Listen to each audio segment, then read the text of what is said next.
सभी को नमस्कार। अम्मा भगवान शरणम। कल्कि गुरुकुल में आप सभी का स्वागत है। श्री कल्कि के दिव्य उपस्थिति को बुलाते हुए अभी हम प्रार्थना करेंगे।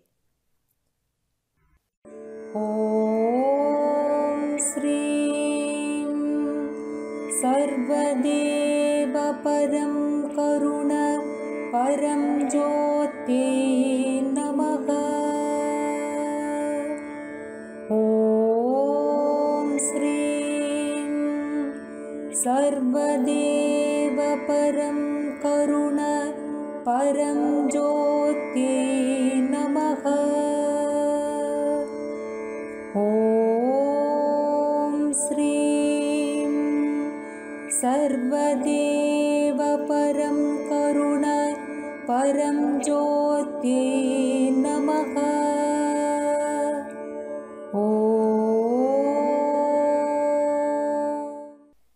धीरे से आंखें खोलिए। कल्कि धर्म 114 वीडियो में श्री अम्मा भगवान के टीचिंग्स को आज हम हिंदी में सुनेंगे। श्री कल्कि के द्वारा प्रतिदिन भौतिक चमत्कार पूरे विश्व में हो रहे हैं। हम प्रतिदिन ऐसे ही एक चमत्कार प्रस्तुत करते हैं। चमत्कार प्राकृतिक सिद्धांत का विरुद्धाचरण नहीं करते, वो उच्च सिद्धांतों के अनुयायी होते हैं। चमत्कार के उद्देश्य है आपके मन के चंगुल से आपको मुक्त करना। श्री अम्मा भगवान की श्रीमूर्ति से कैसे एक भक्त के घर में कुमकुम प्रत्यक्ष हुआ है, आप यहाँ देख सकते हैं।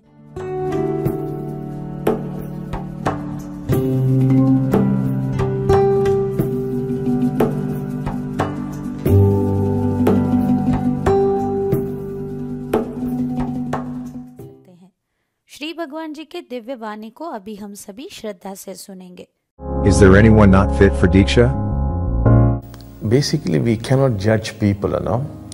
If you bring to us somebody and say, look, this person is the devil himself, we are certainly not going to judge him. So in that sense, we have never felt this person should not be given Diksha, that person should not be given Diksha. But we have felt that maybe this person is more qualified to receive than him, you know. That kind of thoughts we have had. But certainly we have never condemned anybody and said this person is no good, no. We just cannot think like that. It's not possible.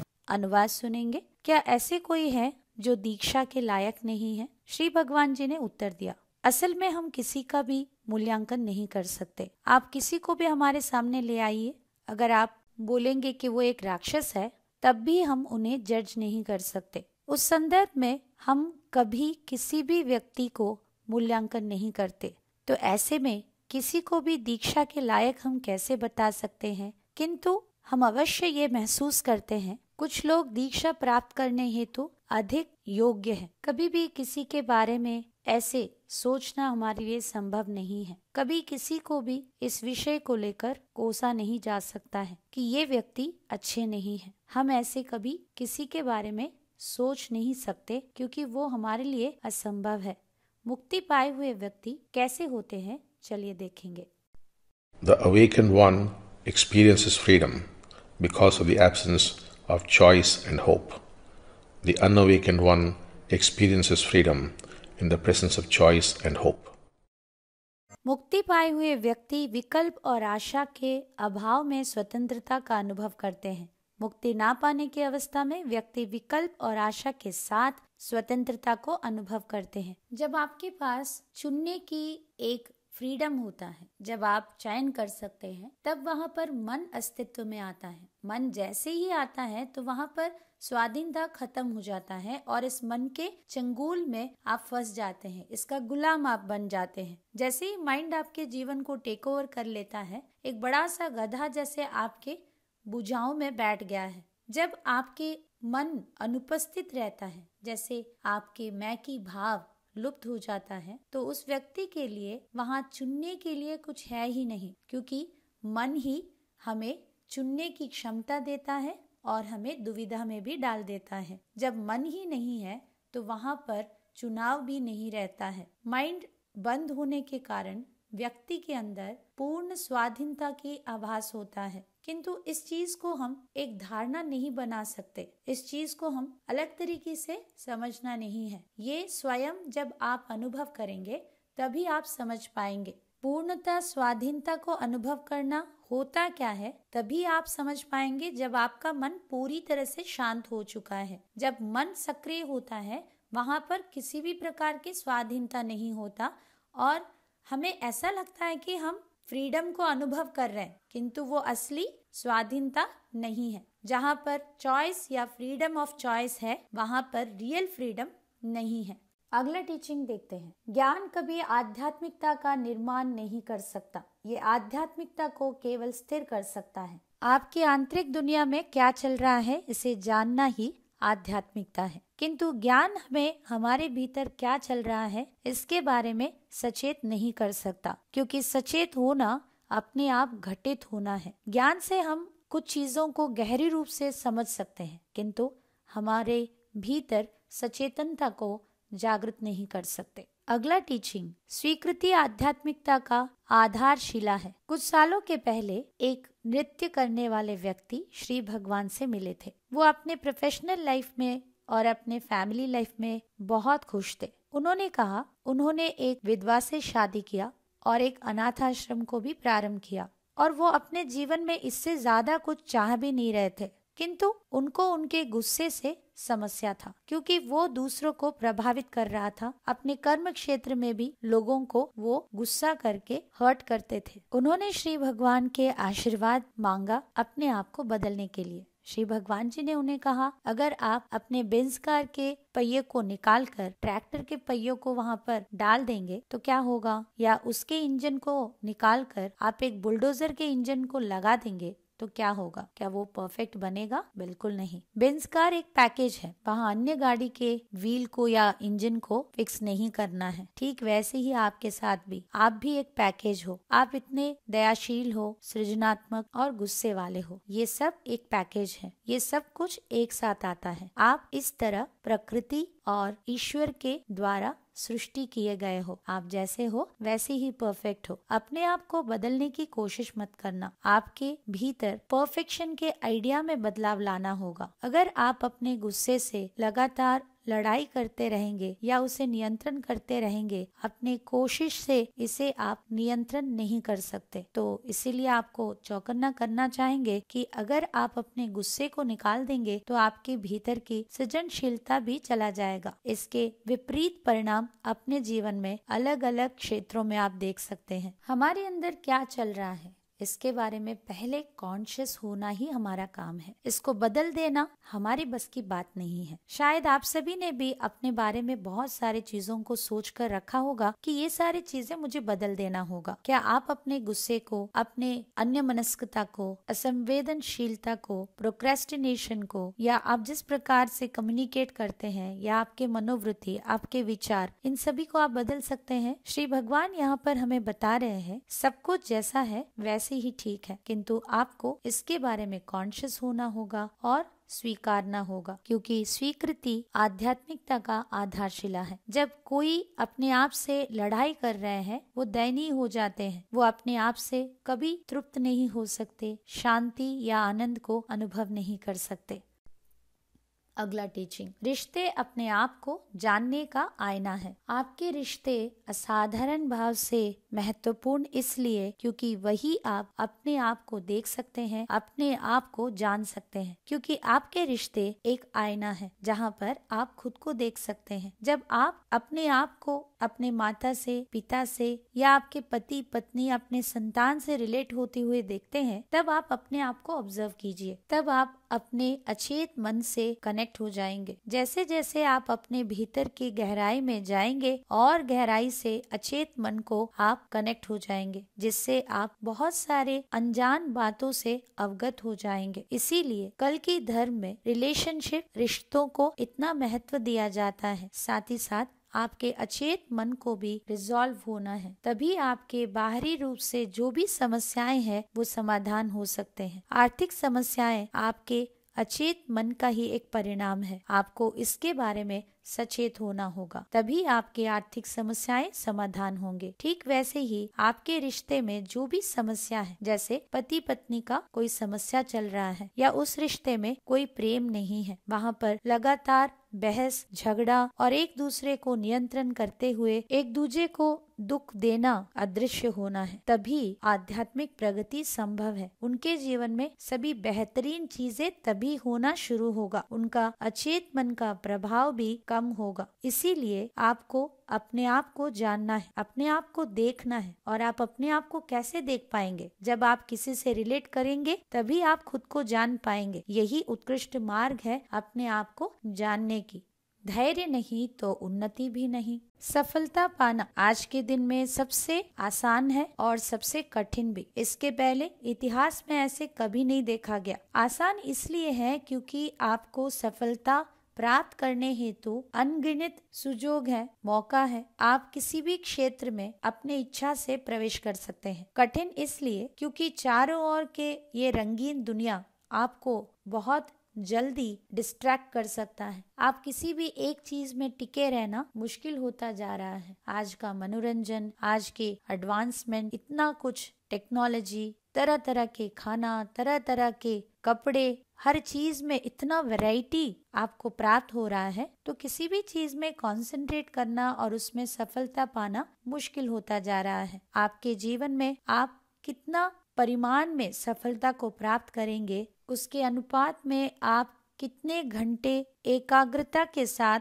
काम करने की काबिलियत रखते हैं, उसके ऊपर निर्भर करता है। क्योंकि आज की दुनिया में हर कोई बहुत जल्दी डिस्ट्रैक्ट हो सकते हैं। ऐसे समय पर अपने अंदर एक मनोबल को धारण करना, आंतरिक बल को स्थिर करते हुए जो भी कार्य कर रहे हैं उसमें पूरी तरह से मग्न रहना, बिना कोई सुखभोग विलास या किसी भी प्रकार के प्लेजर के लिए कमजोर ना पड़ते हुए आगे बढ़ने से ही आप सफलता प्राप्त कर सकते हैं। इसीलिए कहा जाता है नो ग्रिट नो गेन। चमत्कार को देखेंगे। This is Jaya Sunny from Chertala, Kerala. We have been experiencing Sri Kalki Amma Bhagwan's immense grace throughout our life. Sri Kalki Amma Bhagwan have guided us onto the path of Atma Sakshatkaram and given us Bhagavad Sakshatkara experience too. We had a strong desire to build 2 houses in our compound and rent these out so that we could have some extra income. But the construction of these came to a halt after reaching the foundation level. We prayed sincerely to Sri Kalki Amma Bhagwan to help us finish the construction immediately and also to find 2 good families who would take up this accommodation on rent. To our surprise, Sri Kalki Amma Bhagwan made this possible within a short time and gave us very good families as tenants. Another gratitude experience I wish to share is how my daughter was saved from her unhappy marriage. Here, we prayed that on completion of her divorce proceedings, she should get all her gold and other belongings back. With Sri Kalki Amma Bhagwan's grace, she got back all her gold and belongings without any problem. For a long time, we wished to buy a new big car. Our Sri Kalki Amma Bhagwan have fulfilled this wish of ours as well and blessed us with a big new car. जय बोलो ऐश्वर्य प्रदाता परम ज्योति कल्की की जय। अनंत कोटि प्रणाम श्री कल्की अम्मा भगवान। जीवन में प्राप्त किए चमत्कारों से हमें कृतज्ञता भाव के साथ सेवा करना चाहिए। कितने सारे चमत्कार हमारे जीवन में हो रहे हैं, उसके अनुपात में हम भी कृतज्ञता व्यक्त कर रहे हैं क्या? परीक्षा कीजिए। आंखें बंद रखते हुए आज आपने जो भी टीचिंग सुना है इन्हें मनन कीजिए। प्रार्थना का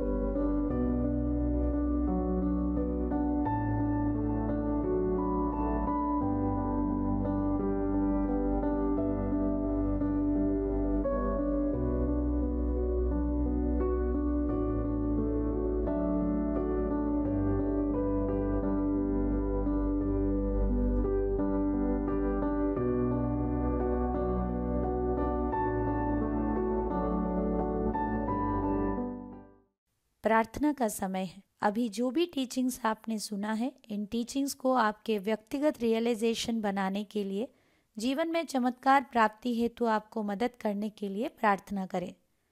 ॐ श्रीं सर्वदेव परं करुण परं ज्योत्यै नमः। ॐ श्रीं सर्वदेव परं करुण परं ज्योत्यै नमः। ॐ श्रीं सर्वदेव परं करुण परं ज्योत्यै नमः।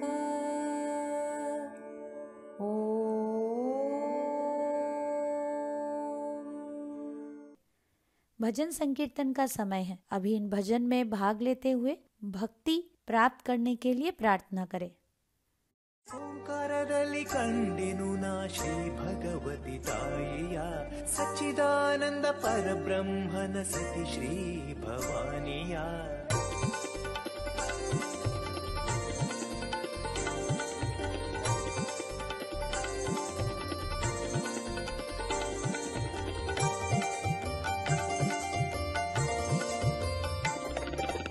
ಓಂಕಾರದಲ್ಲಿ ಕಂಡೆನು ನಾ ಶ್ರೀ ಭಗವತಿ ತಾಯಿಯ ಸಚ್ಚಿದಾನಂದ ಪರಬ್ರಹ್ಮನ ಸತಿ ಶ್ರೀ ಭವಾನಿಯ ಓಂಕಾರದಲ್ಲಿ ಕಂಡೆನು ನಾ ಶ್ರೀ ಭಗವತಿ ತಾಯಿಯ ಸಚ್ಚಿದಾನಂದ ಪರಬ್ರಹ್ಮನ ಸತಿ ಶ್ರೀ ಭವಾನಿಯ ಅಖಿಲಾಂಡೇಶ್ವರಿ ಶ್ರೀ ದುರ್ಗಿ ಭವಾನಿಯ ಅಖಿಲಾಂಡೇಶ್ವರಿ ಶ್ರೀ ದುರ್ಗಿ ಭವಾನಿಯ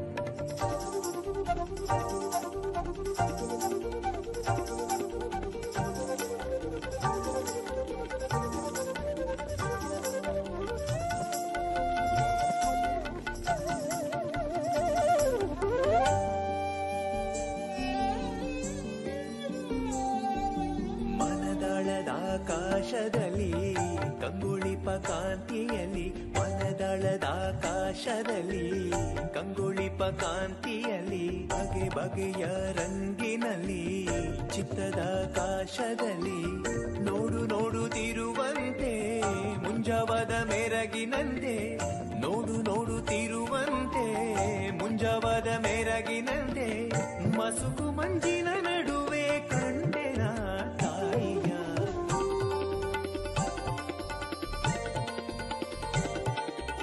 ಓಂಕಾರದಲ್ಲಿ ಕಂಡೆನು ನಾ ಶ್ರೀ ಭಗವತಿ ತಾಯಿಯ ಸಚ್ಚಿದಾನಂದ ಪರಬ್ರಹ್ಮನ ಸತಿ ಶ್ರೀ ಭವಾನಿಯ ಓಂಕಾರದಲ್ಲಿ।